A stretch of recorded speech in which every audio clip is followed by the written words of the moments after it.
একসঙ্গে লড়ুন, তৃণমূলকে হারাবো, আওয়াজ উঠল বিধানসভায় শুভেন্দু দিলীপের সঙ্গে বিজেপি বিধায়কদের বৈঠকে।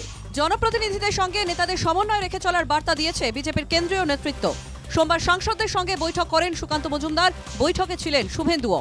এরপরেই মঙ্গলবার বিধানসভায় দিলীপ ঘোষ। নিছকই সৌজন্য সাক্ষাৎ নয়, বৈঠক করে বিধায়কদের পেপটকও দিতে দেখা গেল বিজেপির প্রাক্তন রাজ্য সভাপতিকে।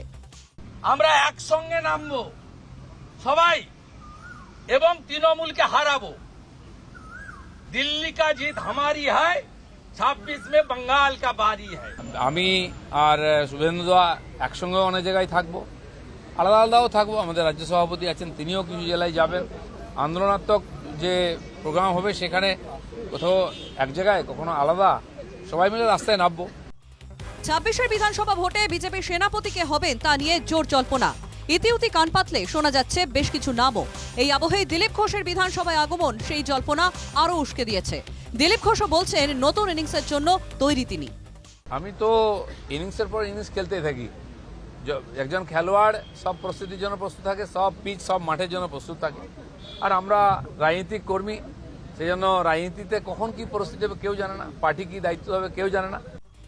জোট পাচ্ছেন বিজেপির নেতারা, ভেসে আসছে বাংলা দখলের ডাকও। রাজ্যের শাসক দলের কটাক্ষ, রোজই বিজেপির সংগঠন তাসের ঘরের মতো ভেঙে পড়ছে। বিজেপির একসঙ্গে বলে কিছু হয় না। বিজেপি একটা গোষ্ঠীদ্বন্দ্বে দীর্ণ ফুটি ফাটা দল, রোজ তাসের ঘরের মতো এক একটা কোণা ভেঙে পড়ছে, যতদিন যাবে আরো ভেঙে পড়বে। দিলীপকে সঙ্গে নিয়েই দলীয় বিধায়কদের নিয়ে শুভেন্দুর বৈঠক বেশ আভাসপূর্ণ। সূত্রের খবর, বৈঠকে দিলীপ ঘোষ একথাও বলেছেন, কখনো তিনি শুভেন্দুর সঙ্গে একই কর্মসূচি নেবেন, কখনো বা আলাদা, কিন্তু সবটাই সংগঠনের স্বার্থে। তখন বিধায়কদের মতে কেউ কেউ শুভেন্দু দিলীপের উদ্দেশ্যে বলেন, যদি তারা একসঙ্গে কাঁধে কাঁধ মিলিয়ে সংগঠন করেন তাহলে এরাজ্যে রাজনীতিটাই অন্য খাতে বইবে।